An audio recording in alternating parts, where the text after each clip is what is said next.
5 സ്ഥലങ്ങളിൽ നിങ്ങൾ തസ്ബീഹ് ചൊല്ലണമെന്ന് വിശുദ്ധ ഖുർആനിലൂടെ അല്ലാഹു റബ്ബുൽ ഇസ്സത്ത് നമ്മെ പഠിപ്പിക്കുമ്പോൾ ആ 5 സ്ഥലങ്ങൾ ഏതാണ് എന്ന് നമ്മുടെ ജീവിതത്തിന്റെ ഇന്നലകളിൽ കടന്നുപോയ നിമിഷങ്ങളെ പറ്റിയിട്ട് നമ്മൾ വ്യാകുലപ്പെടാതെ ഇന്നിന്റെ ജീവിതത്തെ ഭാസുരമാക്കുന്നതിന് വേണ്ടിയിട്ട് നാളെയുടെ ജീവിതത്തെ ഭംഗിയാക്കുന്നതിന് വേണ്ടിയിട്ട് ഈ പാതിരാത്രിയോടടുക്കുന്ന സമയത്ത് നമ്മുടെ പ്രഭാഷണം നമുക്ക് ഉപകരിക്കട്ടെ. 5 സ്ഥലങ്ങളിലാണ് തസ്ബീഹ് ചൊല്ലാൻ അല്ലാഹുവിന്റെ കൽപ്പന വന്നത്. അതിൽ ഒന്നാമത്തെ സ്ഥലം ഏതെന്നറിയോ? അല്ലാഹുവിന്റെ അപാരമായ നിഅമത്ത്, അല്ലാഹുവിന്റെ അജീബായ നിഅമത്ത് ഒരിക്കലും നമുക്ക് കിട്ടില്ലെന്ന് നമ്മൾ വിശ്വസിച്ചിരിക്കുന്ന, നമുക്കൊരിക്കൽ പോലും കിട്ടില്ല എന്ന് നമ്മൾ കരുതിയിരിക്കുന്ന, ഒരു പ്രതീക്ഷയും ഇല്ലാതിരിക്കുന്ന ഒരു നിഅമത്ത് അല്ലാഹു നമുക്ക് തരുമ്പോൾ യാതൊരു പ്രതീക്ഷയുമില്ല, അത് കിട്ടുമെന്ന് യാതൊരു പ്രതീക്ഷയും നമുക്കില്ല. ആ സന്ദർഭത്തിൽ അല്ലാഹുവിന്റെ ഖുദ്റത്ത് കൊണ്ട് ആ നിഅമത്ത് നമ്മുടെ ജീവിതത്തിലേക്ക് കടന്നു വന്നാൽ ആ സമയത്ത് നമ്മൾ ചൊല്ലേണ്ടത്, ആ സമയത്ത് നമ്മൾ ചെയ്യേണ്ട അമല്, അല്ലാഹു പറയുകയാണ്, എന്നെ പ്രകീർത്തിക്കലാണ്, എനിക്ക് വേണ്ടി തസ്ബീഹ് ചൊല്ലലാണ്. അല്ലാഹുവിന്റെ ഖുർആൻ അതിനെ പ്രാമാണികമായി പരിചയപ്പെടുത്തുന്ന സൂക്തമേതെന്നറിയോ? വിശുദ്ധ ഖുർആൻ സൂറത്തു ആലു ഇംറാനിലെ 41-ാമത്തെ സൂക്തമാണ്. അല്ലാഹു ആരെ പറ്റിയാണ് അതിൽ പറയുന്നതെന്നറിയോ? മഹാനായ സക്കരിയാ നബി അലൈഹിസ്സലാം. സക്കരിയാ നബി അലൈഹിസ്സലാമിന് അല്ലാഹു അനുഗ്രഹങ്ങളുടെ പേമാരി പെയ്തിറക്കി കൊടുത്ത മനുഷ്യനാണ്. സക്കരിയാ നബി അലൈഹിസ്സലാമിന് ധാരാളം നിഅമത്തുകൾ അല്ലാഹു കൊടുത്തു. പക്ഷേ അല്ലാഹു സക്കരിയാ നബിക്ക് കൊടുക്കാത്ത ഒരേ ഒരു നിഅമത്ത് ഏതായിരുന്നെന്നറിയോ? സക്കരിയാ നബി അലൈഹിസ്സലാമിന് അല്ലാഹു ഒരു സന്താനത്തെ കൊടുത്തില്ല. ഒരു അനന്തരാവകാശിയായി ഒരു പൊന്നുമോനെയോ ഒരു പൊന്നുമോളയോ കൊടുത്തില്ല. സക്കരിയാ നബി അലൈഹിസ്സലാം പലപ്പോഴും പാതിരാത്രികളുടെ നിശബ്ദതകളിൽ പടച്ചവനോട് തേടാൻ തുടങ്ങി, അല്ലാ എനിക്കൊരു കുഞ്ഞിനെ തരണേ തമ്പുരാനെ, എനിക്കൊരു സന്താനത്തിനെ തരണേ അല്ലാ. മഹാനായ സക്കരിയാ നബി അല്ലാഹുവിന്റെ മുന്നിലേക്ക് കരങ്ങൾ നീട്ടുകയാ. പ്രിയപ്പെട്ടവരെ, പാതിരാത്രിയുടെ നിശബ്ദതകളിൽ, ഇരുളിന്റെ ചുരുളില്, ആരോരുമില്ലാത്ത സന്ദർഭങ്ങളിൽ പടച്ചവന്റെ മുമ്പിൽ കരങ്ങൾ നീട്ടിയിട്ട് അല്ലാഹുവേ ഒരു സന്താനത്തെ തരണേ അല്ലാ. എന്നിട്ട് സക്കരിയാ നബി പടച്ചവനോട് പറയും, തമ്പുരാനെ വലമ്മകും ബിദുആഇക റബ്ബി ശഖിയാ, നിന്നോട് കരങ്ങൾ നീട്ടിയിട്ട് ഇന്നേ വരെ എനിക്ക് പരാജയം സംഭവിച്ചിട്ടില്ല അല്ലാ. ഏത് കാര്യങ്ങൾ നിന്റെ മുന്നിലേക്ക് കരങ്ങൾ നീട്ടിയിട്ട് ഞാൻ ചോദിച്ചിട്ടുണ്ടോ, ആ കൈവലിക്കും മുമ്പ് നീ തന്നിട്ടുണ്ട് തമ്പുരാനെ. അതുകൊണ്ട് എനിക്ക് നീ ഒരു സന്താനത്തെ തരണേ എന്ന് സക്കരിയാ നബി അലൈഹിസ്സലാം ചോദിക്കുമ്പോ, പ്രിയപ്പെട്ട സഹോദരങ്ങളെ, ഒരിക്കൽ സക്കരിയാ നബി അലൈഹിസ്സലാമിന്റെ അടുക്കലതാ മലക്ക് വരികയാ. എന്നിട്ട് സക്കരിയാ നബിയോട് പറയുന്നു, ഓ സക്കരിയാ, ഇന്നാ നുബശ്ശിറുക ബിഗുലാം, ഇതാ നിങ്ങൾക്ക് ഞാൻ ഒരു മകനെ കൊണ്ട് സന്തോഷ വാർത്ത തരികയാ, ഒരു പൊന്നുമോനെ കൊണ്ട് നിങ്ങൾക്ക് സുവിശേഷം അറിയിക്കുകയാണ്. ആ മകൻ പിറന്നു കഴിഞ്ഞാൽ ആ മകന്റെ കൈ പിടിച്ചിട്ട് പേരിടാൻ വേണ്ടി നിങ്ങൾ നടക്കണ്ട, ആ മകന് പേര് തേടിയിട്ട് നിങ്ങൾ അലയണ്ട സക്കരിയാ നബിയെ. ഇസ്മുഹു യഹ്യാ, ആ മകന്റെ പേര് യഹ്യാ എന്ന. അല്ലാഹു സക്കരിയാ നബിക്ക് ഒരു ആൺകുട്ടിയെ കൊടുത്തെന്ന് മാത്രമല്ല, ആ മകന് പേരും കൂടി കൊടുത്തത് അല്ലാഹു തന്നെയാണ്. എന്തുകൊണ്ടെന്നറിയോ? സക്കരിയാ നബിക്ക് ആ മകന് പിറക്കുന്നതിന് മുമ്പ് ചരിത്രത്തിൽ ഒരു കുഞ്ഞിനും അങ്ങനെ ഒരു പേരുണ്ടായിരുന്നില്ല. ആ പേരല്ലേ ഇസ്മുഹു യഹ്യാ. സക്കരിയാ നബി അലൈഹിസ്സലാമിന്റെ മകന്റെ പേര് യഹ്യാ എന്ന. ആ യഹ്യാ എന്ന പൊന്നുമോന് വളർന്ന് വളർന്ന് അല്ലാഹുവിന്റെ ദീനിന്റെ ദാഇയായി മാറി പ്രവാചക ശൃംഖലയിലെ ഒരു കണ്ണിയായി സക്കരിയാ നബി അലൈഹിസ്സലാം മാറുകയാണ്. യഹ്യാ നബി എന്ന പൊന്നുമോനും മാറുകയാ. അല്ലാഹു എല്ലാ അനുഗ്രഹങ്ങളും കൊടുത്തല്ലോ. ആ സമയത്ത് സക്കരിയാ നബി അലൈഹിസ്സലാമിന്റെ മുമ്പിൽ മലക്ക് വന്ന സമയത്ത് ആ മലക്കിനോട് സക്കരിയാ നബി ചോദിച്ചൊരു ചോദ്യമുണ്ട്. എന്ത് ചോദ്യമാണെന്നറിയോ? അള്ളാഹുവിന്റെ ദൂതന് ജിബ്രീൽ എന്ന മാലാഖ ഒരു സന്താനത്തിന്റെ സൗഭാഗ്യത്തിന്റെ സുവിശേഷവുമായിട്ട് കടന്നു വരുമ്പോ സക്കരിയ നബി അള്ളാഹുവിന്റെ മലക്കിനോട് ചോദിച്ച ചോദ്യം എന്തെന്നറിയോ? അള്ളാഹുവിനോട് നേരിട്ട് ചോദിച്ച ചോദ്യം തന്നെയാണ്. ഖാല റബ്ബി അന്നാ യകൂനു ലീ ഗുലാം. പടച്ചവനെ, എനിക്കെങ്ങനാണ് സന്താനങ്ങൾ ഉണ്ടാവുക? എനിക്കെങ്ങനാണ് മക്കൾ ഉണ്ടാവുക? അള്ളാഹുവേ, എനിക്കെങ്ങനെ ഒരു കുഞ്ഞുണ്ടാകാനാണ്? നിന്നോട് ഞാൻ തേടി, നിന്നോട് ഞാൻ ചോദിച്ചു, നിന്നോട് ഞാൻ ദുആ ചെയ്തു, നിന്നോട് ഞാൻ അർത്ഥിച്ചു, നിന്നോട് ഞാൻ പ്രാർത്ഥിച്ചു. അതൊക്കെ ശരി തന്നെ. പക്ഷേ കൈഫ അന്നാ റബ്ബി അന്നാ യകൂനു ലീ ഗുലാം, എങ്ങനെയാണ് എനിക്കൊരു കുഞ്ഞുണ്ടാവുക? വഖദ് ബലഗനിയൽ കിബറു വംറഅതി ആഖിർ. സക്കരിയ നബി അലൈഹിസ്സലാം പറയുകയാണ്, വഖദ് ബലഗനിയൽ കിബറു, എനിക്ക് വാർദ്ധക്യം വന്നല്ലോ, ഞാൻ വൃദ്ധനായല്ലോ. എല്ലാ സന്ദർഭത്തിലും എല്ലാ സാഹചര്യങ്ങളും എല്ലാ അളവുകോല് വെച്ച് പരിശോധന നടത്തിയാൽ ഒരു സന്താനത്തെ ഉണ്ടാക്കാൻ, ഒരു സന്താനത്തെ ഉൽപ്പാദിപ്പിക്കാനുള്ള ആ ശേഷി നഷ്ടപ്പെട്ടവനാണല്ലോ ഞാൻ. എന്റെ പ്രിയപ്പെട്ട ഭാര്യ പ്രസവിക്കാത്ത സ്ത്രീയാണല്ലോ, പിന്നെങ്ങനെ എനിക്ക് കുഞ്ഞുണ്ടാവും? നിങ്ങൾ ചിന്തിക്കേണ്ട വിഷയമാണ്. ഇവിടെയാണ് ഭൗതിക ശാസ്ത്രം വെറും വട്ടപൂജ്യമാണെന്ന് തെളിയിക്കപ്പെടുക. ഇവിടെയാണ് ലോകത്തിന്നേ വരെ ഒരു ഗൈനക്കോളജിസ്റ്റിനും മറുപടി കൊടുക്കാൻ കഴിയാത്ത വണ്ണം അള്ളാഹുവിന്റെ വിശുദ്ധമായ ഖുർആനിന്റെ ജാജ്വല്യത ഇന്നും എന്റെ പ്രിയപ്പെട്ട സഹോദരങ്ങളെ ആളുകളുടെ മുമ്പിൽ ഇന്നും വിശുദ്ധമായ ഖുർആനിന്റെ സന്ദേശം ആരുടെ മുന്നിലും ധീരമായി നമുക്ക് പറയാൻ കഴിയുന്നത് എവിടെയാണ്? സക്കരിയ നബി അലൈഹിസ്സലാമിന് അല്ലാഹു തആല യഹ്യ എന്ന പ്രിയപ്പെട്ട മകനെ കൊടുക്കുന്നത് എപ്പോഴെന്നറിയോ? സക്കരിയ നബി അലൈഹിസ്സലാം സൂറത്തു മറിയം എടുത്തു നോക്കിയാൽ കാണാം, എനിക്ക് ശരീരത്തിന്റെ എല്ലുകളൊക്കെ ശോഷിച്ചു പോയി, എഴുന്നേറ്റൊന്നും നിൽക്കാനുള്ള ആഫിയത്തില്ലാത്ത വണ്ണം എന്റെ ശരീരത്തിന്റെ എല്ലുകൾക്ക് ബലക്ഷയം വന്നു. മാത്രമല്ല എന്റെ തലമുടി ഒക്കെ നരച്ചിരിക്കുകയാണ്.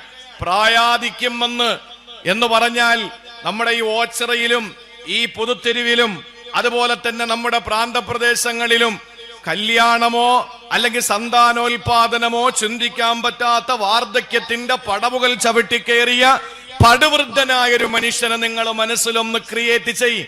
ആ മനുഷ്യനെ പറ്റി ഒന്ന് ചിന്തിക്ക്. ആ മനുഷ്യന്റെ സ്ഥാനത്ത് നിർത്തിയിട്ട് സക്കരിയ നബി അലൈഹിസ്സലാമിനെ നമ്മളൊന്ന് വിലയിരുത്തുക.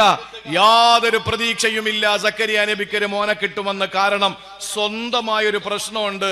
അത് നരച്ച് എല്ലുകൾക്ക് ബലക്ഷയം വന്ന് വാർദ്ധക്യത്തിന്റെ പടവുകൾ ചാട്ടിക്കയറി ജീവിതത്തിൽ ഒരിക്കലും എഴുന്നേറ്റ് നിൽക്കാനുള്ള ആഫിയത്തില്ലാത്ത മനുഷ്യൻ. പിന്നെ ഭാര്യയ്ക്കോ സാധാരണ ഭർത്താവിനോ ഭാര്യയ്ക്കാണല്ലോ പ്രശ്നം ഉണ്ടാവുക. ഒരു സന്താനം ഉണ്ടാവാതിരിക്കണമെങ്കിൽ അയൽവാസികൾക്ക് പ്രശ്നം ഉണ്ടായാൽ കുഴപ്പമില്ലല്ലോ. സ്വന്തം ഭർത്താവിനോ സ്വന്തം ഭാര്യയ്ക്കോ ഈ രണ്ടാലൊരു കൂട്ടർക്ക് എന്തെങ്കിലും പ്രോബ്ലം വന്നാലല്ലേ ഒരു സന്താനം ഉണ്ടാവാതിരിക്കുള്ളൂ. സക്കരിയ നബിയുടെ പ്രശ്നം നമ്മൾ പറഞ്ഞു. ഇനി ഭാര്യയുടെ പ്രശ്നം എന്താ? സക്കരിയ നബി പറയാണ്, എന്റെ ഭാര്യ പ്രസവിക്കാത്ത പെണ്ണാണ്. അതിനിവിടെ എന്താ പറയുന്നത്? പ്രസവിക്കാത്ത പെണ്ണുങ്ങൾക്ക് പറഞ്ഞോളേ, അത് വലിയ തെറ്റൊന്നും അല്ലല്ലോ. അല്ല പറഞ്ഞതല്ലേ, യഹബുലി മയശാ ഇനാസ, ചിലർക്ക് പെൺമക്കളെ കൊടുക്കും, വയഹബുലി മയശാ ദുകൂർ, ചിലർക്ക് ആൺമക്കളെ കൊടുക്കും. പെൺമക്കളെ കൊടുക്കും എന്ന് പറഞ്ഞാൽ ലൂത്ത് നബിക്ക് മൊത്തം പെൺമക്കളാ. ചിലർക്ക് ആൺമക്കളെ മാത്രം കൊടുക്കും, ഇബ്രാഹിം നബിക്ക്. ഔ യുസവ്വിജുഹും ദുക്റാനം വൈനാസ, ചിലർക്ക് ആൺമക്കളെയും പെൺമക്കളെയും കൊടുക്കും. അഷ്റഫുൽ ഖൽഖ് നബി മുഹമ്മദ് മുസ്തഫ സല്ലല്ലാഹു അലൈഹി വസല്ലമയ്ക്ക് അങ്ങനെയാണ്. വയജഅലു മയശാ വഖീമ, ചിലരെ അല്ലാഹു തആല പ്രസവിക്കാത്തവരാക്കി കളയും, മക്കളെ കൊടുക്കൂല. യഹ്യ നബി അതിനൊരു ഉദാഹരണമാണ്. യഹ്യ നബിക്ക് മക്കളില്ല, ഈസാ നബിക്ക് മക്കളില്ല. അപ്പൊ പ്രസവിക്കാത്ത സ്ത്രീകൾക്ക് ഇവിടെ എന്താ പറയുന്നത്? കല്യാണം കഴിച്ചില്ലല്ലേ? കല്യാണം കഴിക്കാത്തവർക്ക് അത് അറിയുമെന്ന് അറിയില്ല. എന്താ പറയുന്നത് ഇവിടെ? മലടി എന്ന് പറയോ? മച്ചി എന്ന് പറയോ? അതൊരു മോശ പ്രയോഗമൊന്നും അല്ല. ഇപ്പൊ നമ്മുടെ ഉപയോഗം കണക്കിരിക്കും. നിന്റെ വാപ്പാടെ തലയെന്ന് പതുക്കെ പറഞ്ഞു നോക്ക്, ആരും ഒന്നും പറയില്ല. എന്നാൽ അവന്റെ മുഖത്തോട് എന്റെ വാപ്പാടെ തലയെന്ന് പറഞ്ഞു നോക്കി, അപ്പോഴേ അടി തലയിൽ വീഴും. അതറപ്പാ. നമ്മുടെ പദപ്രയോഗങ്ങൾ ഇരിക്കും അങ്ങനെ. പണ്ടൊരു ധ്യാന കേന്ദ്രത്തിൽ പോയ രണ്ടുപേര്, ഒരുത്തൻ പുകവലിക്കാൻ ഭയങ്കര താല്പര്യമാണ്, അടുത്തവനും അത് തന്നെ. പക്ഷെ ധ്യാന കേന്ദ്രത്തിൽ പുകവലി അനുവദിക്കില്ല. അപ്പൊ ഇവർക്കാണെങ്കിൽ പുകവലിച്ചോളാൻ വയ്യാതെ ആകെ ഒരു വല്ലാത്തൊരു ടെൻഡൻസിയാണല്ലോ, ഒരു മനുഷ്യന് വിറയൽ അനുഭവപ്പെടും. അവസാനം ഗുരുവിനോട് അനുവാദം ചോദിക്കാൻ രണ്ടുപേരും തീരുമാനിച്ചു. ഒരാൾക്ക് അനുവാദം കൊടുത്തു, ഒരാൾക്ക് അനുവാദം കൊടുത്തില്ല. ഗുരു പുകവലിക്കാൻ, പുക വലിച്ചുകൊണ്ട് നിൽക്കുന്നവനെ കണ്ട പുക വലിക്കാൻ അനുവാദം കിട്ടാത്തവൻ ചോദിച്ചു, എന്ത് പറ്റി, നിനക്ക് അനുവാദം തന്നോ? എനിക്ക് തന്നില്ലല്ലോ. അപ്പൊ ഈ അനുവാദം കിട്ടിയവൻ അനുവാദം കിട്ടാത്തോണ്ട് ചോദിച്ചു, നീ എന്താ ചോദിച്ചത്? ഞാനൊരു പുക വലിച്ചോട്ടെ എന്ന് ചോദിച്ചു. അതാ അനുവാദം കിട്ടാത്തത്, അതാ അനുവാദം നിനക്ക് കിട്ടാത്തത്. അപ്പൊ അവൻ ചോദിച്ചു, നീ എന്താ അനുവാദം ചോദിച്ചത്? അവൻ പറഞ്ഞു, ഞാൻ പുക വലിക്കുമ്പോഴും ധ്യാനം ചെയ്തോട്ടെ എന്ന് ചോദിച്ചു. മറ്റവൻ ചോദിച്ചത് എന്താ? ധ്യാനം ചെയ്യുമ്പോൾ പുക വലിച്ചോട്ടെ, പെർമിഷൻ കൊടുത്തില്ല. യവൻ ചോദിച്ചത് എന്താ? ഞാൻ പുക വലിക്കുമ്പോഴും ധ്യാനിച്ചോട്ടെ എന്ന് ചോദിച്ചു. ആയിക്കോട്ടെ എന്ന് ഗുരു പറഞ്ഞു. അങ്ങനെ ഞാനൊരു പുക വലിക്കുക എന്ന് പറഞ്ഞു. പദപ്രയോഗങ്ങളിൽ നമ്മുടെ ഇടയിലുള്ള പദപ്രയോഗങ്ങളിലാണ് ആ വേടിന് മോശവും അല്ലെങ്കിൽ അതിന്റെ മേന്മയുണ്ടാവുക. അതുകൊണ്ട് അങ്ങനെ ഒരു വാക്ക് പറയുന്നു എന്ന് കരുതിയിട്ട് നമ്മളാരും വിഷമിക്കണ്ട. സക്കരിയ നബി അലൈഹിസ്സലാമിന്റെ ഭാര്യ പ്രസവിക്കാത്ത പെണ്ണാണ്. പക്ഷേ അല്ലാഹു തആല അത്ഭുതകരമായിട്ടൊരു കുഞ്ഞിനെ കൊടുത്തു, യഹ്യ എന്ന കുഞ്ഞിനെ. അല്ലാഹു പറയുന്നത് എങ്ങനെയാണ്? സക്കരിയ നബി അലൈഹിസ്സലാം രാവും പകലുമായിട്ട് അല്ലാഹുവിനോട് തേടുകയാണ്. പടച്ചവനോട് ഇരവും പകലുമായി തേടിക്കൊണ്ടിരിക്കുകയാ. കരങ്ങൾ ആകാശത്തിന്റെ അധിപനായ അജയ്യനായ പടച്ചവനോട് നീട്ടിയിട്ട്, അല്ലാഹുവേ എനിക്കൊരു കുഞ്ഞിനെ തരണേ എന്ന് ചോദിച്ചപ്പോ അല്ലാഹു അതാ ഒരു ആൺകുട്ടിയെ കൊണ്ട് സുവിശേഷം അറിയിച്ചപ്പോ സക്കരിയ നബി അലൈഹിസ്സലാം അത്ഭുതത്തോടെ ചോദിക്കുന്നു, അല്ലാഹ് അന്നാ യകൂനു ലീ ഗുലാം, എങ്ങനെയാണ് പടച്ചവനെ എനിക്ക് കുഞ്ഞുണ്ടാവുക? എങ്ങനെയാണ് എനിക്കൊരു സന്താനമുണ്ടാവുക? വഖദ് ബലഗനിയൽ കിബറു, എനിക്ക് വാർദ്ധക്യം എത്തിയല്ലോ തമ്പുരാനെ. വംറതി ആഖിറന്റെ ഭാര്യ പ്രസവിക്കാത്ത മച്ചിയാണല്ലോ, പ്രസവിക്കാത്ത മലടി പെണ്ണാണല്ലോ. എങ്ങനെയാണ് എനിക്കൊരു കുഞ്ഞുണ്ടാവുക തമ്പുരാനെ എന്ന് ചോദിച്ചപ്പോ അല്ലാഹു പറഞ്ഞു, ഇല്ല, അല്ലാഹു നിനക്ക് തരാൻ തീരുമാനിച്ചിരിക്കുകയാ. പകരം എന്താ സക്കരിയ നബി അലൈഹിസ്സലാമിനോട് അല്ലാഹു ആവശ്യപ്പെട്ടതെന്നറിയോ? അതാണ് പ്രിയപ്പെട്ടവരെ ഒന്നാമത്തെ സന്ദർഭം. അതാ തസ്ബീഹ് ചൊല്ലാൻ അല്ലാഹുവിന്റെ ഖുർആൻ കൽപ്പിച്ച 5 സ്ഥലങ്ങളിൽ ഒന്നാമത്തെ സ്ഥലം ഏതെന്നറിയോ? അത്ഭുതകരമായി അല്ലാഹുവിന്റെ ഒരു നിഅമത്ത് നമുക്ക് വരുമ്പോൾ ആ സന്ദർഭത്തിലാ അത്ഭുതകരമായി സക്കരിയ നബിക്ക് ഒരു കുഞ്ഞിനെ കൊടുത്ത അല്ലാഹ് സക്കരിയ നബിയോട് ആവശ്യപ്പെട്ടത് ഒന്നേ ഒന്ന് മാത്രമാണ്. ആ മകനെ എന്റെ മാർഗത്തിൽ ബലി കൊടുക്കണമെന്നല്ല, ആ മകനെ കൊണ്ടുവന്ന് എന്റെ മുമ്പിൽ ബലിപീഠത്തിൽ കിടത്തണമെന്നല്ല, ആ മകനെ എനിക്ക് വേണ്ടിയിട്ട് ധർമ്മസമരത്തിൽ ഇറക്കി വിടണമെന്നല്ല. സക്കരിയ നബി അലൈഹിസ്സലാമിനോട് അല്ലാഹ് പറഞ്ഞതെന്തെന്നറിയോ? വസബ്ബിഹ് ബിൽ അശയ്യി വൽ ഇബ്കാ, പ്രഭാതത്തിലും പ്രദോഷത്തിലും എനിക്ക് വേണ്ടി തസ്ബീഹ് ചൊല്ലണേ. പ്രഭാതത്തിലും പ്രദോഷത്തിലും കിഴക്കൻ ചക്രവാളത്തിൽ അരുണകിരണങ്ങൾ പ്രകടമാകുമ്പോൾ, പടിഞ്ഞാറൻ ചക്രവാളത്തിൽ സൂര്യന്റെ കിരണങ്ങൾ അസ്തമിക്കുമ്പോൾ എനിക്ക് വേണ്ടി തസ്ബീഹ് ചൊല്ലണേ സക്കരിയ, എനിക്ക് വേണ്ടി പ്രകീർത്തിക്കണേ, എന്നെ വാഴ്ത്തണേ സക്കരിയ നബിയെ. പ്രിയപ്പെട്ടവരെ, ഒന്നാമത്തെ സന്ദർഭം ഇതാണ്. ഞാനൊന്ന് ചോദിക്കട്ടെ, ഓച്ചിറയിലെയും പുതുത്തെരുവിലെയും ഏതെങ്കിലും ഒരു സഹോദരന്റെ ഉപ്പ അങ്ങ് RCCയിൽ ചികിത്സയിലാണ്, യാതൊരു പ്രതീക്ഷയുമില്ല എന്ന് ഡോക്ടർമാര് വിധി എഴുതുകയാണ്. കീമോ എടുത്തു, റേഡിയേഷൻ കഴിഞ്ഞു, സർജറി കഴിഞ്ഞു, എല്ലാ നിലയിലും ചികിത്സിക്കാനുള്ളതൊക്കെ ചികിത്സിച്ചു. അവസാനം ബോഡി വല്ലാതെ വീക്കാകാൻ തുടങ്ങി. ഡോക്ടർ പറഞ്ഞു, ഏറ്റവും നിപുണനായ ഡോക്ടറാണല്ലോ, ആ ഡോക്ടർ പറയുകയാണ്, സഹോദര, നിങ്ങളുടെ ഉപ്പയെ നിങ്ങൾ ഓച്ചിറയിലേക്ക് കൊണ്ടുപോയ്ക്കോ. ഇനി ഒരു പ്രതീക്ഷയുമില്ല, ഇനി ഒരു പ്രതീക്ഷയും വേണ്ട.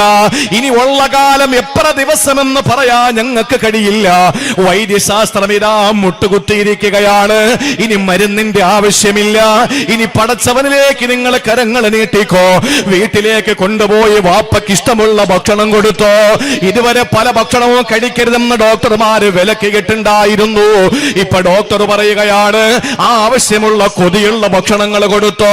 എല്ലാ ബന്ധുക്കളെയും വിളിച്ചു കൂട്ടിയിട്ട് വാപ്പയ്ക്ക് സന്തോഷത്തിന്റെ നിമിഷങ്ങൾ സമ്മാനിച്ചോ. പിണങ്ങിക്കഴിയുന്നവരെയൊക്കെ ഇണക്കി നിർത്താനുള്ള ശ്രമം നടത്തിക്കോ. ഇതെല്ലാം ഡോക്ടർ പറഞ്ഞയക്കുമ്പോൾ അവിടുന്ന് വണ്ടി പിടിച്ചിട്ട് ഓച്ചിറയിലെ പൊതുത്തെരുവിലേക്ക് വരുന്ന എന്റെ ചെറുപ്പക്കാരാ, വീട്ടിലേക്ക് കൊണ്ടുവന്ന് പ്രിയപ്പെട്ട വാപ്പയ്ക്ക് പ്രത്യേകം തയ്യാറാക്കിയ ബെഡിൽ കിടത്തിയിട്ട് ആ വാപ്പയുടെ ചുറ്റും മക്കളായ മക്കളും മരുമക്കളും പേരമക്കളും വട്ടമിട്ട് നിന്നിട്ട് ആ വാപ്പയ്ക്ക് വേണ്ടിയിട്ട് എല്ലാ സൗകര്യവും ചെയ്തു കൊടുക്കുന്ന പ്രിയപ്പെട്ട മോനെ, ഒരു കാര്യം ഓർത്തോ. ദിവസങ്ങൾ ആഴ്ചകൾക്ക് മാറിക്കൊടുത്തു. ആഴ്ചകൾ മാസങ്ങളെ പ്രസവിച്ചപ്പോൾ ഇതാ നിന്റെ വാപ്പ എഴുന്നേക്കാൻ തുടങ്ങുകയാ. എല്ലാ നിലയിലും നിന്റെ പ്രിയപ്പെട്ട വാപ്പ ഭൗതികമായ ശാസ്ത്രത്തിന്റെ മുമ്പിൽ നിന്റെ വാപ്പാക്ക് മരിക്കാനും മണിക്കൂറുകൾ മാത്രം ബാക്കി എന്ന വിധി എഴുതുമ്പോ ആ വാപ്പ എഴുന്നേറ്റ് പള്ളിയിൽ പോവുകയാ, വാപ്പ അങ്ങാടിയിൽ പോവുകയാ. വാപ്പാക്ക് അള്ളാഹു ആരോഗ്യം കൊടുത്തു. അത്ഭുതകരമായി വാപ്പയെ അള്ളാഹു രക്ഷപ്പെടുത്തുമ്പോ നീ എന്താ പറയേണ്ടതെന്നറിയോ?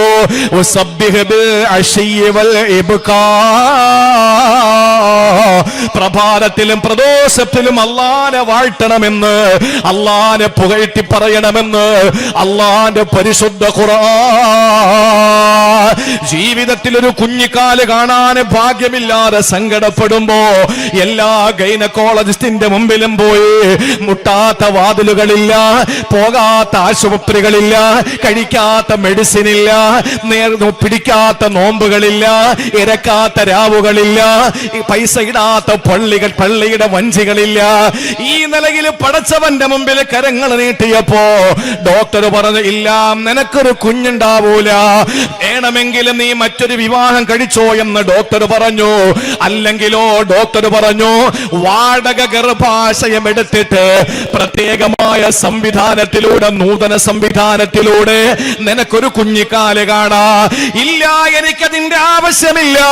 എനിക്ക് സർവാധിനാഥനായ സർവഗുണ സമ്പൂർണനായ സർവലോക സൃഷ്ടിയുടെ സംഹാരകർത്താവായ അള്ളാഹു തരുമെന്ന പ്രതീക്ഷയോടെ നിന്നപ്പോൾ ദിവസങ്ങൾ ആഴ്ചകളായി മാറിക്കൊണ്ടിരിക്കുമ്പോ ഒരു ദിവസം നിന്റെ രാജകുമാരി, നിന്റെ പ്രാണപ്രേയസി, നിന്റെ പ്രിയപ്പെട്ട ഭാര്യ നിന്റെ അടുത്ത് വന്നിട്ട് പറയുകയാണ് എനിക്കെന്തോ വിശേഷമുള്ളതുപോലെ തോന്നുകയാ.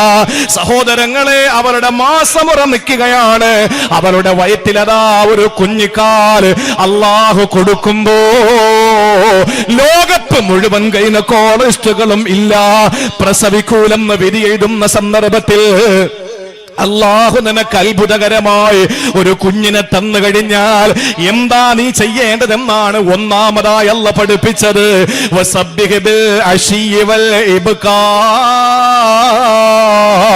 പ്രഭാതത്തിലും പ്രദോഷത്തിലും അല്ലാഹുവിനെ തസ്ബീഹ് ചൊല്ലുക.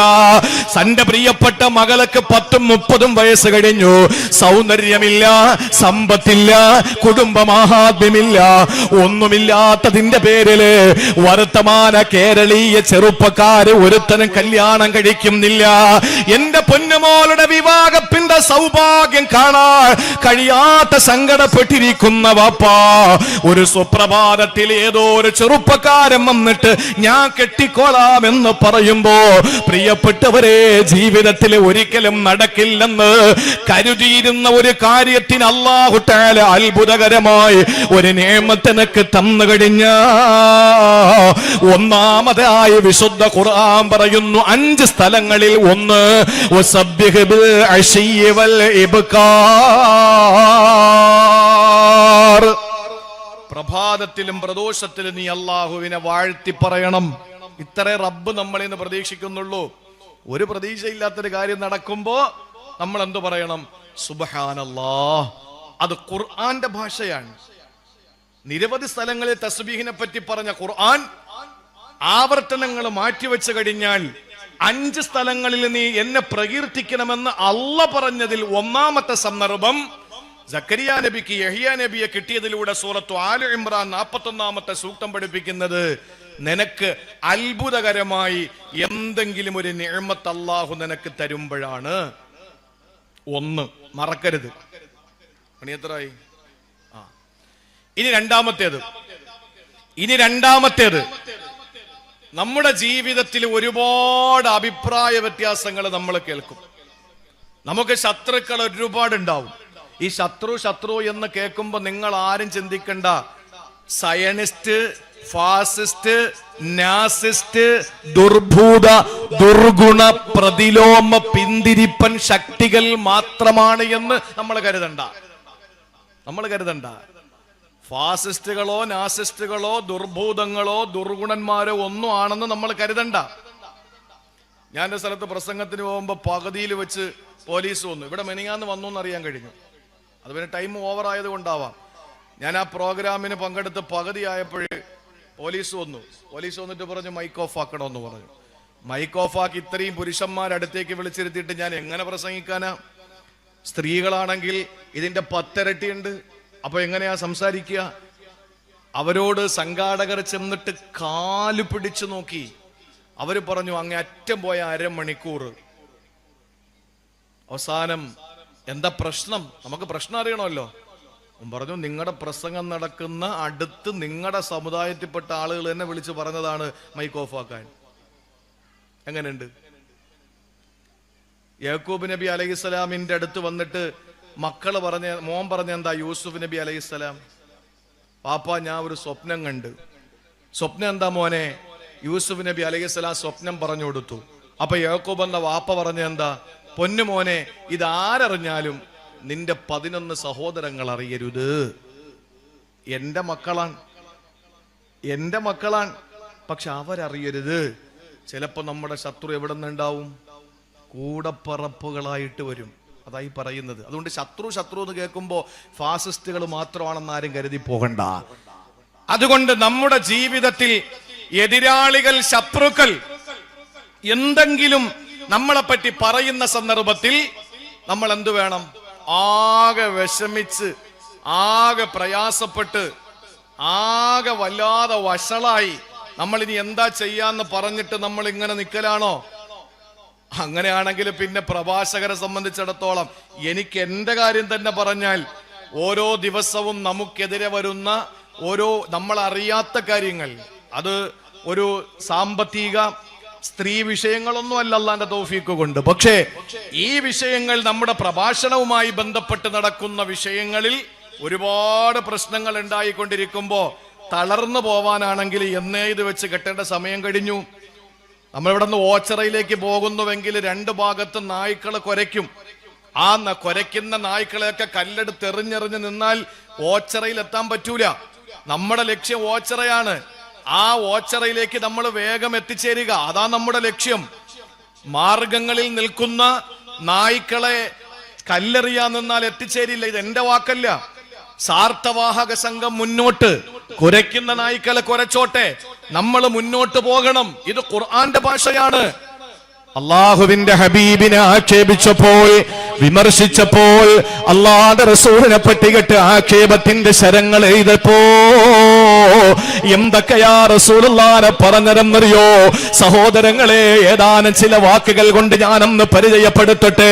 ഹബീബായ പ്രവാചകന്റെ ദഅവത്തിന്റെ, നുബുവത്തിന്റെ, റിസാലത്തിന്റെ ആദ്യഘട്ടത്തില് അള്ളാഹുവിന്റെ ഹബീബ് സ്വന്തം പ്രിയപ്പെട്ട ബന്ധുക്കളടക്കമുള്ള മക്കക്കാരെ മുഴുവൻ ഒരു മലഞ്ചെരുവില് വിളിച്ചു കൂട്ടിയിട്ട് അവരോട് ചോദിക്കുകയാണ്, ഈ മലയുടെ അടിവാരത്ത് നിന്ന് ശത്രുക്കൾ നിങ്ങൾ ആക്രമിക്കാൻ വരുന്നെന്ന് പറഞ്ഞാൽ നിങ്ങൾ വിശ്വസിക്കുമോ?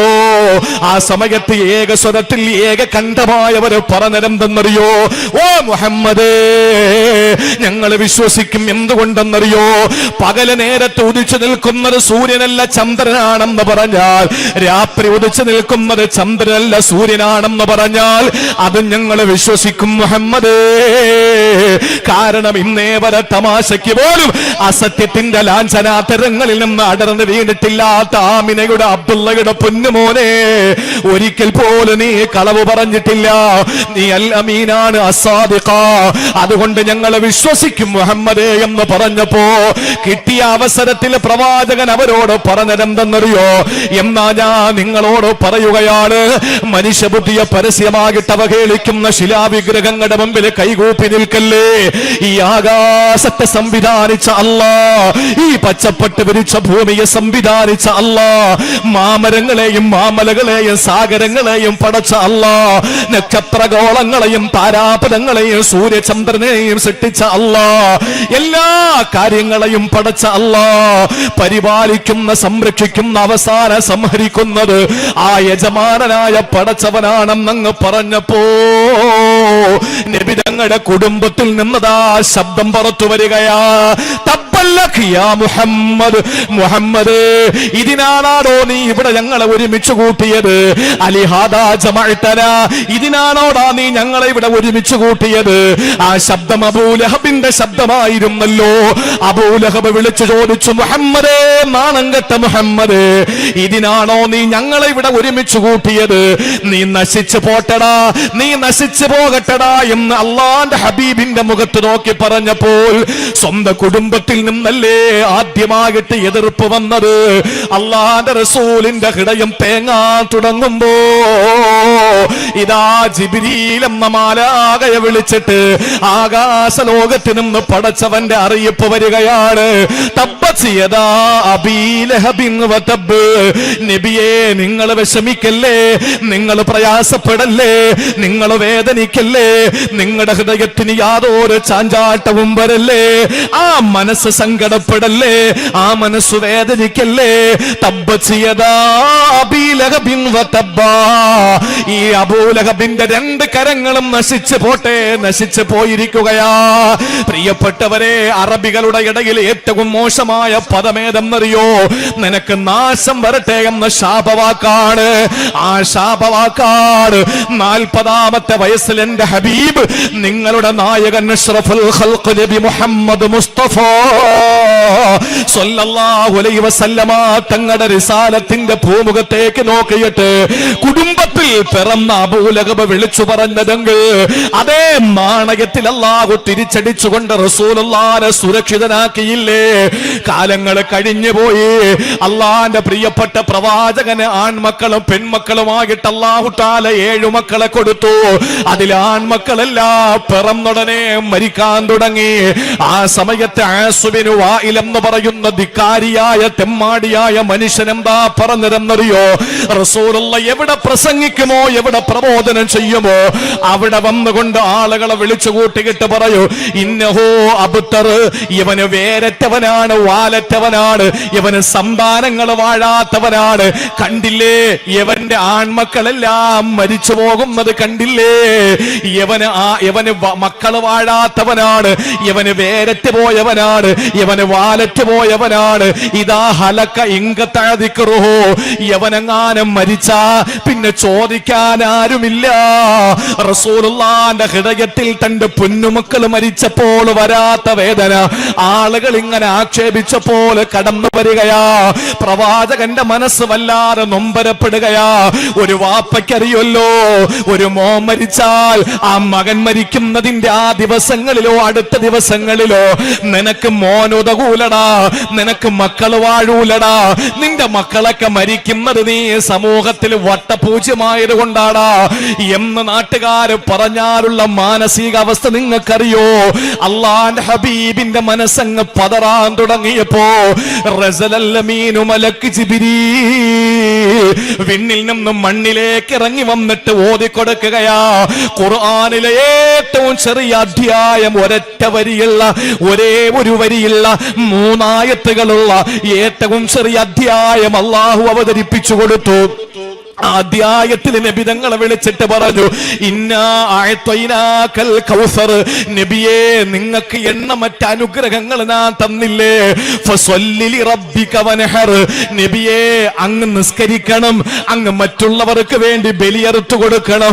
എന്നിട്ട് അല്ലാഹുവിന്റെ ഖുർആൻ പറഞ്ഞു, ഇന്ന ശാനിയക ഹുവൽ അബ്തർ, അങ്ങയെ വയരറ്റവനെന്ന് വിളിച്ചവന്, അങ്ങയെ വാലറ്റവനെന്ന് വിളിച്ചവന്, അങ്ങക്ക് സന്താനങ്ങൾ ഉപകരിക്കൂല എന്ന് പറഞ്ഞവന്, അവനാണ് നബിയെ അബ്തർ, അവനാണ് വേരറ്റവൻ, അവനാണ് വാലറ്റവനെന്ന് പറഞ്ഞപ്പോൾ അല്ലാഹുവിന്റെ ഹബീബിന് സമാധാനം വന്നു. വീണ്ടും ദിവസങ്ങൾ ആഴ്ചകളായി കടന്നുകൊണ്ടിരിക്കുകയാ. ദീനീ പ്രബോധനത്തിൽ ധീരമായ ചുവടുവെപ്പ് റസൂലുള്ള നടത്തിക്കൊണ്ടിരിക്കുമ്പോ എവിടെ പോയാലും ഹബീബിന്റെ പിന്നാലെ ആളുകൾ കൂടിയിട്ട് പറയാൻ തുടങ്ങി, ഇന്നഹു മജ്നൂൻ, ഇവന് ഭ്രാന്തനാണ്, ഇവന് മാനസിക വിഭ്രാന്തിയുള്ളവനാണ്, ഇവന് പിച്ചുമ്പേയും പറയുന്നതാണ്, ഇവൻ അത്തുംപുത്തുമാണെന്ന് പറഞ്ഞപ്പോൾ അല്ലാഹുവിന്റെ റസൂലിന്റെ മനസാക്ഷി വല്ലാതെ മരവിച്ചു പോവുകയാ. മനസ്സിനകത്ത് വല്ലാത്ത വേദന വരികയാ.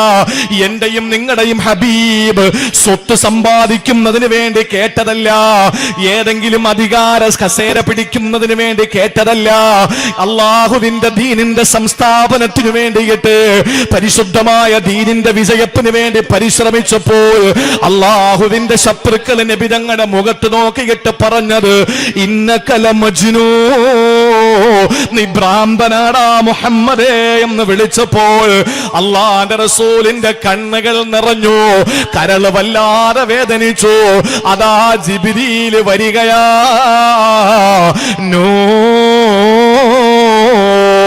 والقلم وما يسطرون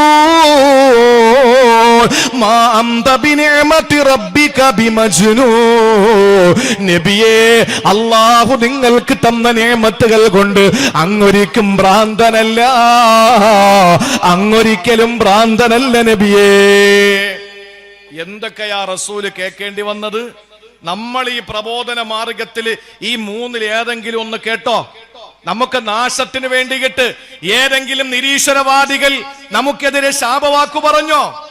നമ്മൾ പറയുന്ന ആശയങ്ങളോട് പിടിച്ചു നിൽക്കാൻ കെൽപ്പില്ലാത്തൊരു സമൂഹം നമ്മുടെ ആശയങ്ങൾ എടുത്തു വെച്ചിട്ട് ആക്ഷേപിച്ചു എന്നതിനപ്പുറത്ത് ഈ പറയുന്നവനൊക്കെ നശിച്ചു പോകുമെന്ന് ഏതെങ്കിലും കുടുംബത്തിൽ പറഞ്ഞോമാര് പ്രാഗിയോ? ഇല്ല. ഏതെങ്കിലും ആളുകൾ നമ്മുടെ ഉറ്റവർ മരണപ്പെട്ടു പോയത് നമ്മുടെ ഈ പ്രബോധനത്തിന്റെ അല്ലെങ്കിൽ നമ്മൾ മുന്നോട്ട് വയ്ക്കുന്ന ആശയത്തിന്റെ ഒരു റിയാക്ഷനാണ്, പ്രതിഫലനമാണ് എന്ന് ആരെങ്കിലും കളിയാക്കിയോ? കളിയാക്കിയില്ല. നമുക്ക് ആർക്കെങ്കിലും മാനസിക രോഗമാണെന്ന് ഏതെങ്കിലും വിവരം കിട്ടവന്മാര് പറഞ്ഞോ? പറഞ്ഞില്ല. ഇതെല്ലാം അള്ളാഹുവിന്റെ റസൂല് കേൾക്കേണ്ടി വന്നില്ലേ? ഭ്രാന്തനെന്ന് കേൾക്കേണ്ടി വന്നു. മകൻ മരിച്ചുപോയത് നിനക്ക് സന്താനങ്ങൾ വാഴാത്തതാണെന്ന് പറഞ്ഞു, നീ നാശത്തിന്റെ വക്കിലാണെന്ന് പറഞ്ഞു. പിന്നെയും പറഞ്ഞു ജ്യോത്സ്യനാണ്, അതുപോലെ തന്നെ മാരണക്കാരനാണ്. ഇതൊക്കെ പറയുമ്പോഴും അള്ളാഹുവിന്റെ റസൂലിന്റെ മനസ്സ് വേദനിക്കുകയാ. ശത്രുക്കളുടെ ആക്ഷേപത്തിന്റെയും വിമർശനത്തിന്റെയും ശരങ്ങൾ അള്ളാഹുവിന്റെ റസൂലിന് നേരെ വരുമ്പോൾ അള്ളാന്റെ ഖുർആൻ സൂറത്തുൽ ഹിജ്റിലൂടെ അള്ളാഹു പറഞ്ഞതെന്തെന്നറിയോ? ഓച്ചിറയിലെ പൊതുതെരുവിൽ എന്നെ കേൾക്കുന്നവരെ, സോഷ്യൽ മീഡിയയിലൂടെ എന്നെ കേൾക്കുന്നവരെ, ഈ ചാനലിലൂടെ എന്നെ കേട്ടുകൊണ്ടിരിക്കുന്നവരെ, അള്ളാന്റെ ദീൻ നിങ്ങൾ പുറത്തു പറയുമ്പോ, അള്ളാഹുവിന്റെ ദീനിനെ പറ്റിയിട്ട് നിങ്ങളെ പ്രസംഗിക്കുമ്പോ, നിങ്ങൾ തൂലിക ചലിപ്പിക്കുമ്പോ ആളുകൾ എന്ത് പറഞ്ഞാലും നിങ്ങൾ സങ്കടപ്പെടല്ലേ. അള്ളാഹു രണ്ടാമതായി പറഞ്ഞത് അവിടെയാണ് തസ്ബീഹ് ചൊല്ലാൻ. എപ്പോഴാണ്?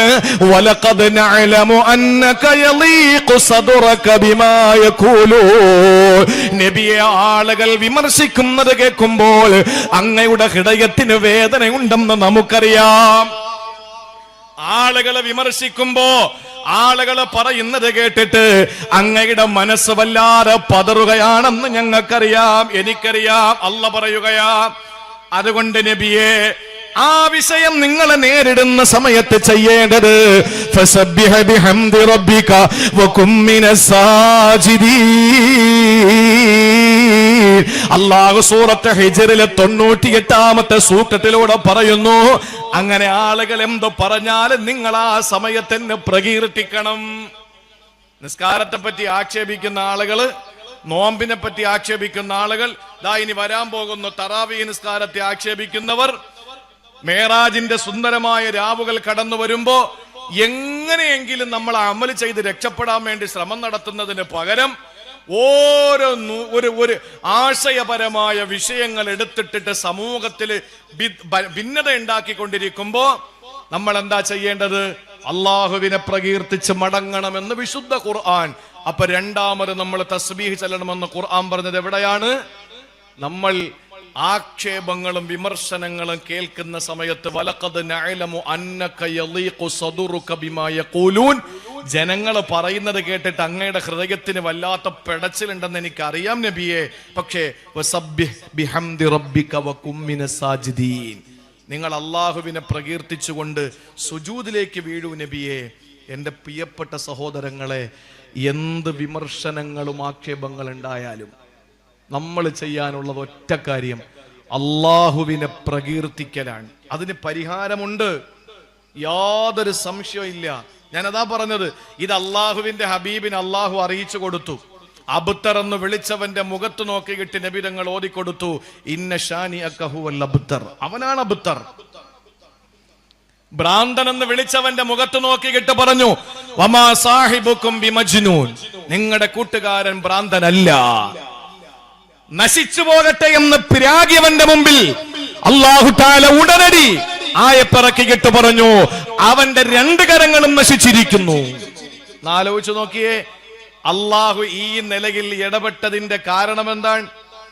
ഈ ഇടപെടലുകൾ നടത്തിയതിന്റെ കാരണം അള്ളാഹുവിന്റെ വിശുദ്ധ ഖുർആൻ നബി സല്ലല്ലാഹു അലൈഹി വസല്ലമ തങ്ങളോട് പറഞ്ഞത്, നിങ്ങൾ അള്ളാഹുവിനെ പ്രകീർത്തിക്കണം, നിങ്ങൾ അള്ളാഹുവിനെ പ്രകീർത്തിച്ചു കൊണ്ടിരിക്കണം. നമ്മൾ എന്തെല്ലാം കേൾക്കുന്നു. ഒരു കാര്യം കൂടെ ഞാൻ പറയട്ടെ, നമ്മൾ ഏറ്റവും കൂടുതൽ ആഗ്രഹിക്കുന്നത് എന്തെന്നറിയോ? നമ്മളുടെ അഭാവത്തിൽ നമ്മളെ പറ്റി ആരും ഒന്നും പറയാതിരിക്കണം. അതല്ലേ പൊതുതെരുവാർക്ക് ഇഷ്ടം? അല്ലേ? നിങ്ങളെന്താ ഈ വലിയ വലിയ എന്താ അമേരിക്കയിൽ നിന്ന് പോലെ ഇരിക്കുന്നത്? നമ്മളൊക്കെ അറിയുന്നവരല്ലേ? 8ാമത്തെ വാർഷികം, ഞാൻ 8ാമത്തെ വർഷം, എത്രയാ? 7 അല്ലേ? കഴിഞ്ഞ വർഷം മാത്രം വന്നില്ല. അവിടെ ഉണ്ടാ?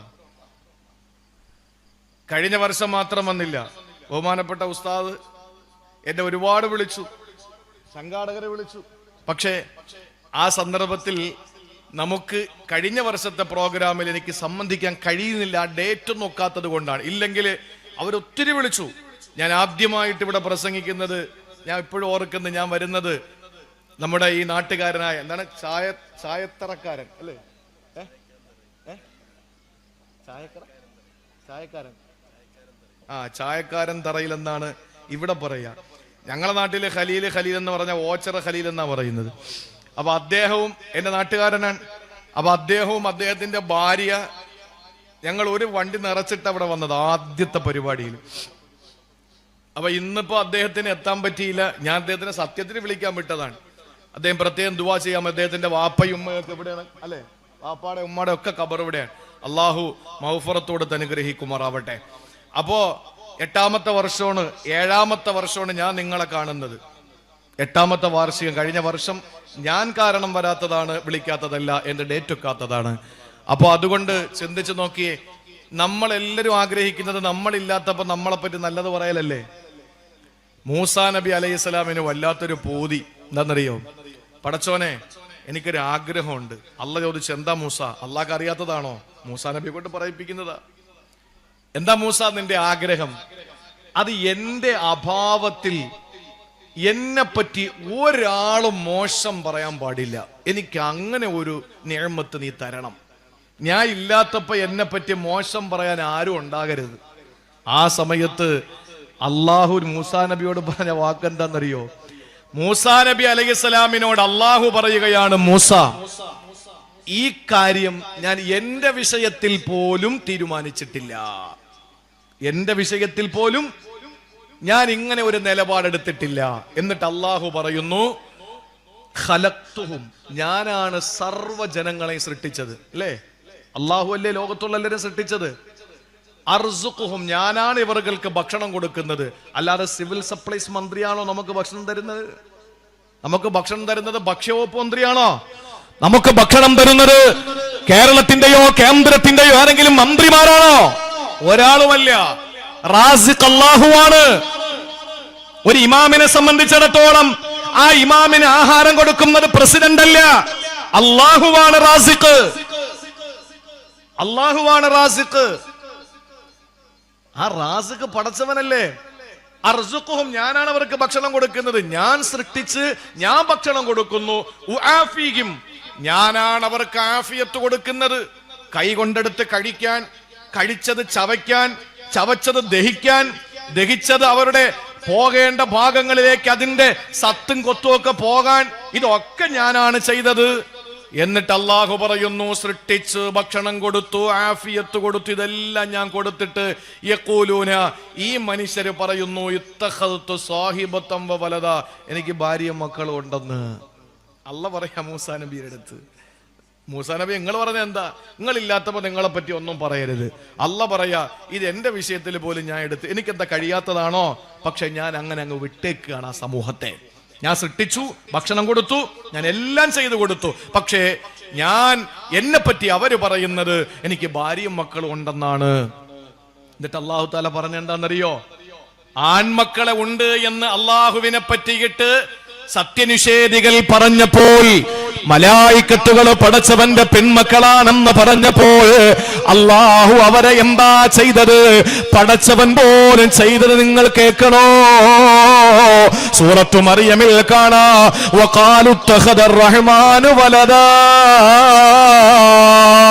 അല്ലാഹുവിന് ആൺമക്കളുണ്ടെന്ന് പറഞ്ഞപ്പോ, അല്ലാഹുവിന് സന്താനങ്ങളുണ്ടെന്ന് പറഞ്ഞപ്പോ അതിന് അല്ലാഹു കൊടുത്ത മറുപടി ആകാശത്തെ ഇടിച്ചു വീഴ്ത്തിയിട്ടല്ല, ഭൂമി പിളർത്തിയിട്ടല്ല, സാഗരത്തെ കരയിലേക്ക് കയറ്റിയിട്ടല്ല, വന്യമൃഗങ്ങളെ ഇറക്കിയിട്ട് ചവിട്ടിയിട്ടല്ല. അല്ലാഹു അവർക്ക് കൊടുത്ത മറുപടി എന്തെന്നറിയോ? മാ കാന ലില്ലാഹി അൻ യത്തഖിദ മിൻ വലദിൻ സുബ്ഹാനാ, എനിക്ക് ആൺമക്കളുണ്ടെന്ന് പറയാണോ? സുബ്ഹാനാ, അല്ലാഹുവിനെതിരെ വന്ന ആരോപണത്തെ പോലും അല്ലാഹു നേരിട്ടത് സുബ്ഹാനാ, തസ്ബീഹ് കൊണ്ടാണ്. തസ്ബീഹ് കൊണ്ടാണ്. പെൺമക്കളെ പറ്റി പറഞ്ഞല്ലോ, വയജഅലൂന ലില്ലാഹിൽ ബനാതി സുബ്ഹാനാ, സൂറത്തുൻ നഹ്ൽ. എനിക്ക് പെൺമക്കളുണ്ടെന്ന് പറയുന്നു കുറെ ആളുകൾ. സുബ്ഹാനാ, എന്റെ മറുപടി അതാണ്. ഓക്കെ, അല്ലാഹുവിനെതിരെ ആരോപണം പറഞ്ഞപ്പോ അല്ലാഹു തആല പ്രതികരിച്ചത് സുബ്ഹാനല്ലാഹ്, സുബ്ഹാൻ, സുബ്ഹാനല്ലാഹ്, ഇങ്ങനെയല്ലേ പറഞ്ഞ അല്ലാഹു? നബി തങ്ങളുടെ അടുത്ത് പറഞ്ഞു, ആളുകൾ നിങ്ങളെപ്പറ്റി എന്തോ പറയട്ടെ, ആളുകൾ ഭ്രാന്തൻ എന്ന് വിളിക്കട്ടെ, നാശകാരി എന്ന് പറയട്ടെ, ആൺമക്കൾ ഉറകാത്തവനാണെന്ന് പറയട്ടെ, തീവ്രവാദികളെന്ന് വിളിക്കട്ടെ, ഭീകരവാദികളെന്ന് വിളിക്കട്ടെ, ഏത് വാക്കുകൾ കൊണ്ട് ആളുകൾ എന്തോ പറഞ്ഞോട്ടെ, ആ പറയുന്ന സമയങ്ങളിൽ നിങ്ങൾ ചെയ്യാനുള്ളത് പ്രതികരിക്കുന്നത് മറ്റൊരു ഭാഗം. പക്ഷെ നിങ്ങൾ സുബ്ഹാനല്ലാഹ് എന്ന പ്രകീർത്തനം എനിക്ക് വേണ്ടി അർപ്പിക്കണമെന്ന് വിശുദ്ധ ഖുർആൻ സൂറത്തുൽ ഹിജ്ർ. അല്ലാഹു തൗഫീഖ് നൽകി അനുഗ്രഹിക്കുമാറാവട്ടെ. ഫസബ്ബിഹ് ബിഹംദി റബ്ബിക വകും മിനസ് സാജിദീൻ. നിങ്ങൾ അല്ലാഹുവിനെ തസ്ബീഹ് ചൊല്ലണം, അവനിലേക്ക് പ്രകീർത്തിച്ചു മടങ്ങണമെന്ന് ഖുർആൻ പഠിപ്പിക്കുകയാണ്. അതുകൊണ്ട് നമ്മളെ പറ്റി ഇല്ലാത്തതാരെങ്കിലും പറയുമ്പോൾ നമ്മൾ പറയണം സുബ്ഹാനല്ലാഹ്, സുബ്ഹാനല്ലാഹ്. ഇതാണ് നമ്മൾ ചെയ്യേണ്ടത്. രണ്ടാമത്, ഇത് അല്ലാഹ് പറഞ്ഞതാണ്, ഇത് റബ്ബ് പറഞ്ഞതാണ്. മറക്കല്ലേ, ഒന്ന്, അല്ലാഹു അത്ഭുതകരമായി നിഅമത്ത് തരുമ്പോൾ, രണ്ട്, അല്ലാഹു നമുക്ക് ആളുകളുടെ ശത്രുക്കളുടെ വായിൽ നിന്ന് നമ്മൾ ആരോപണങ്ങൾ കേൾക്കുന്ന സമയത്താണ്. ഇനി പ്രിയപ്പെട്ടവരെ, മൂന്നാമത്തെ സന്ദർഭം ഏതെന്നറിയോ? ഇനി ഒരൊറ്റ മണിക്കൂറാ നമ്മുടെ മുമ്പിലുള്ളത്. മൂന്നാമത് എപ്പോഴാ നമ്മൾ അല്ലാഹുവിനെ പ്രകീർത്തിക്കേണ്ടതെന്നറിയോ? അല്ലാഹു നമുക്ക് ചെറിയ ചെറിയ നിഅമത്തുകൾ തരുമല്ലോ. അല്ലാഹു തന്ന നിഅമത്തുകൾക്ക് കണക്കുണ്ടോ പുതുത്തരുവുകാരാ? അല്ലാഹു തന്ന അനുഗ്രഹങ്ങൾക്ക് കണക്കുണ്ടോ ഓച്ചിറക്കാരാ? നമ്മൾ പറയുന്നത് എന്താണ്? പടച്ചവൻ എന്നെ യൂസുഫ് അലിയാക്കിയില്ലല്ലോ, അല്ലാഹു എന്നെ രവിപിള്ളയാക്കിയില്ലല്ലോ. ചിലര് പറയുന്നു എന്നെ അംബാനിയും അദാനിയും ആക്കിയില്ലല്ലോ. അൽഹംദുലില്ലാ, അതിന് 1000 വട്ടം അൽഹംദുലില്ലാ, ഈ കള്ളന്മാരെ പോലെ ആവാതിരിക്കാൻ. ഏത് അദാനി അംബാനി? നേരത്തെ പറഞ്ഞ രണ്ടുപേരല്ല, അവരൊക്കെ നല്ലവരാ. യൂസുഫ് അലി സാറും രവിപിള്ളയൊക്കെ സമൂഹത്തിനും സമുദായത്തിനും ഗുണമുള്ളവരാ. രവിപിള്ള സാറ് അദ്ദേഹത്തിന്റെ സമുദായത്തിന് ഗുണമുള്ളവരാ, അല്ലേ? സമൂഹത്തിന് ഗുണമുള്ളവരാണ്. യൂസുഫ് അലി സാറ് മുസ്ലിമിനും ഹിന്ദുവിനും ക്രിസ്ത്യാനിക്കും എല്ലാവർക്കും നാടിനും ഒക്കെ ഗുണമുള്ളവരാ. പക്ഷേ ലാസ്റ്റ് പറഞ്ഞ രണ്ടെണ്ണം അറിയാലോ, നമ്മുടെ ഒക്കെ എല്ലാം കട്ട് മുടിച്ച് എല്ലാം കുട്ടിച്ചോറാക്കി പോയ വലിയ വലിയ തൊട്ടടുത്താണല്ലോ കായംകുളം കൊച്ചുണ്ടി എന്ന് പോലും പറയാൻ പറ്റൂല. അത് പണക്കാരെന്ന് പിടിച്ചിട്ട് പാവങ്ങൾ കൊടുത്തതാ. ഇത് പാവങ്ങളെന്ന് പിടിച്ചോണ്ട് പോയിട്ട് സ്വന്തം അനുഭവിച്ചുകൊണ്ടിരിക്കുന്നവരാ. നിങ്ങൾ നോക്ക്, അല്ല നമുക്കൊന്നും തന്നില്ല എന്ന പരിഭവം ആർക്കാ ഉള്ളത്? ഓച്ചറയിൽ പൂത്തെരുവിൽ ആർക്കാ അങ്ങനെ ഒരു പരിഭവം ഉള്ളത്? ഒരു മനുഷ്യൻ രാത്രി കിടക്കാൻ നേരത്ത് തൊട്ടപ്പുറത്തെ വീട്ടിലേക്ക് നോക്കി ജാലകത്തിലൂടെ. നമ്മൾ അങ്ങനെയാണല്ലോ, കരണ്ട് പോയാലും നമ്മൾ നോക്കുന്ന അപ്പുറത്തെ വീട്ടിൽ ഉണ്ടെന്ന. കരണ്ട് പോയാൽ നമ്മക്കറിയേണ്ടത് എന്താണ്? സത്യസന്ധമായി നിങ്ങളൊന്ന് ചിന്തിച്ചു നോക്കിയേ. കരണ്ട് പോയാൽ നമ്മൾ നോക്ക് അപ്പുറത്തുണ്ടോ? എന്താ കാര്യം? അപ്പുറത്തില്ല. അൽഹംദുലില്ലാ. എന്തൊരു മനുഷ്യരാ നമ്മൾ. ഒന്ന് ആലോചിച്ച് നോക്കിയേ. കരണ്ട് ബില്ല് വന്ന് അതും കൊണ്ട് പെണ്ണ് ഓടും. ഈ കരണ്ട് ബില്ല് അങ്ങോട്ട് കിട്ടി അപ്പോഴെ താത്ത ഓടുന്നത് അപ്പുറത്തെ വീട്ടിലാണ്. നിനക്കെത്ര അടി ബില്ല്? 1 രൂപ കൂടുതലാണെങ്കിൽ അൽഹംദുലില്ലാ, എന്തൊരു സന്തോഷമാണ്. നമുക്ക് കൂടിയതും കുറഞ്ഞതൊന്നും പ്രശ്നമല്ല, നമ്മളെക്കാൾ കൂടിയത് അവർക്കാണല്ലോ. പക്ഷെ ആ ഒരു മനസ്ഥിതി മക്കൾക്ക് റിസൾട്ട് വരുമ്പോ ഇല്ല. മോന് പ്രോഗ്രസ് കാർഡും കൊണ്ട് വന്നു, അല്ലെങ്കിൽ റിസൾട്ട്, പരീക്ഷയുടെ എക്സാമിന്റെ റിസൾട്ട് വന്നു, ആ റിസൾട്ട് കൊണ്ട് അപ്പുറത്ത് പോടി. എത്ര മാർക്ക്? അവള് പറയാ 49, 50. ഇപ്പോഴും അങ്ങനെ തന്നെയല്ലേ? അള്ളാഹു അലം. 50-ന് 49. ഇപ്പൊ എല്ലാം A+.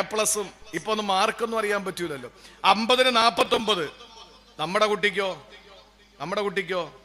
48 ഉള്ളെങ്കിൽ ആകെ വിഷമായി. ഒറ്റ മാർക്ക് അവന് കൂടിയത്.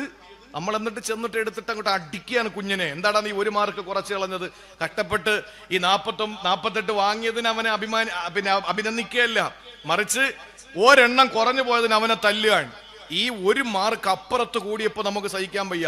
ഈ ഒരേ മാർക്ക് അല്ലെങ്കിൽ 1 അക്കം കറണ്ട് ചാർജിൽ അപ്പുറത്ത് കൂടിയപ്പോഴോ നമുക്ക് ഭയങ്കര സന്തോഷം. അതാ നമ്മൾ, അത്രയും വലിയ വിശാല മനസ്സാണ് നമുക്കുള്ളത്. ഒരു മനുഷ്യൻ ജാലകം തുറന്നു നോക്കിയിട്ട് അപ്പുറത്തെ വീട്ടുകാരനെ നോക്കിയിട്ട് കിടക്കാൻ നേരത്ത് പറഞ്ഞെന്താണെന്നറിയോ? അല്ലാഹുവേ അഫ്ഖർതനി വഅഗ്നൈത ഫുലാന, നീ എന്നെ ഫക്കീറാക്കി അവനെ സമ്പന്നനാക്കി. എന്താ പടച്ചോനെ നീ ഇങ്ങനെ? നീ എന്നെന്താ അങ്ങനെ ദരിദ്രനാക്കിയത്? അവനെ വലിയ സമ്പന്നനാക്കിയല്ലോ. ഇത് പറഞ്ഞപ്പോൾ ആ മനുഷ്യന് ഉറക്കം വരികയാ. ആ മനുഷ്യന് ഉറക്കത്തിലേക്ക് വഴുതി വീണു. സുബ്ഹാനല്ലാഹ്. ഉറക്കത്തിൽ ആ മനുഷ്യന് സ്വപ്നം കാണുകയാ. സ്വാലിഹായ ഒരു മനുഷ്യൻ അയാളുടെ അടുത്തെത്തുകയാ. എന്നിട്ട് ചോദിക്കുന്നു, സഹോദരാ, നിന്റെ കണ്ണ് കൊടുക്കുന്നുണ്ടോ? 100,000 ദീനാർ, 1,00,000 ദീനാർ തരാം. 100,000 ദീനാർ നിനക്ക് തരാം. ആ കണ്ണിങ് തരുവോ? ഈ മനുഷ്യൻ പറഞ്ഞു, ഏതു മനുഷ്യൻ? എന്നെ ദരിദ്രനാക്കി അവനെ സമ്പന്നനാക്കിയ റബ്ബേ, നീ കാണിച്ചത് അനീതിയല്ലേ എന്ന് രാത്രി ചോദിച്ചിട്ട് കിടന്ന മനുഷ്യനോട് വന്ന സാലിഹായ മനുഷ്യൻ ചോദിച്ചു, ആ കണ്ണ് കൊടുക്കുന്നുണ്ടോ? 1,00,000 ദീനാർ തരാം. കൊടുക്കൂല. എന്നാൽ ആ കാതിങ് തരുവോ? ഇല്ല. നാവ് തരുവോ?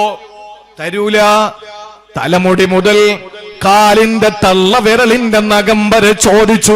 1,00,000 തരാം, 1,00,000 തരാം, 1,00,000 തരാം. എത്ര രൂപയായി? കൂട്ടി നോക്ക്. ആ അപ്പുറത്തെ വീട്ടുകാരനേക്കാൾ സമ്പന്നനാകും. പക്ഷെ ഈ മനുഷ്യന് ഓരോന്ന് ചോദിക്കുമ്പോഴും പറയും, കാണാൻ പറ്റൂലല്ലോ, കേൾക്കാൻ പറ്റൂലല്ലോ, മിണ്ടാൻ പറ്റൂലല്ലോ, തിന്നാൻ പറ്റൂലല്ലോ, നടക്കാൻ പറ്റില്ലല്ലോ, അതുകൊണ്ട് ഞാൻ തരില്ല, തരില്ല, തരില്ല.